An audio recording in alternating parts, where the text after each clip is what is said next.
ಉಡುಪಿ ಜಿಲ್ಲೆಯ ಕಾರ್ಕಳದಲ್ಲಿ ಯುವತಿಯೊಬ್ಬಳನ್ನ ಪ್ರಜ್ಞಾಹೀನಗೊಳಿಸಿ ಅತ್ಯಾಚಾರ ನಡೆಸಿದ ಘಟನೆಯನ್ನು ಖಂಡಿಸಿ ಕಾರ್ಕಳದ ಪ್ರಮುಖ ರಸ್ತೆಗಳಲ್ಲಿ ವಿವಿಧ ಸಂಘಟನೆಗಳ ವತಿಯಿಂದ ಇಂದು ಪ್ರತಿಭಟನಾ ಮೆರವಣಿಗೆ ನಡೆಯಿತು. ಕಾರ್ಕಳದ ಮಂಜುನಾಥ ಪೈ ಸಭಾಂಗಣದಲ್ಲಿ ಖಂಡನ ಸಭೆ ನಡೆಯಿತು. ಹಿಂದೂ ಸಂಘಟನೆ, ಬಿಜೆಪಿ, ಬೋವಿ ಸಮುದಾಯ, ದಲಿತ ಸಂಘರ್ಷ ಸಮಿತಿ ಸೇರಿದಂತೆ ವಿವಿಧ ಸಮಾಜಮುಖಿ ಹೋರಾಟಗಾರರು ಪ್ರತಿಭಟನೆಯಲ್ಲಿ ಭಾಗವಹಿಸಿದರು. ಶಾಸಕ ಮಾಜಿ ಸಚಿವ ಸುನಿಲ್ ಕುಮಾರ್ ಕೂಡ ಪ್ರತಿಭಟನಾ ಮೆರವಣಿಗೆಯಲ್ಲಿ ಭಾಗಿಯಾದರು.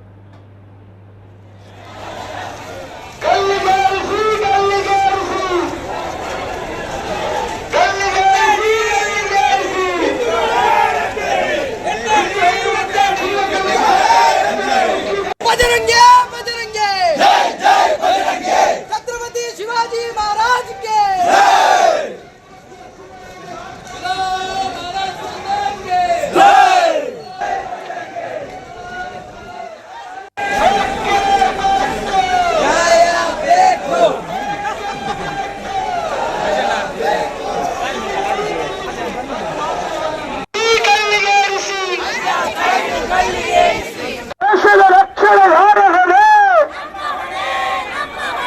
ದೇಶದ ರಕ್ಷಣೆ ಯಾರಿಂದ?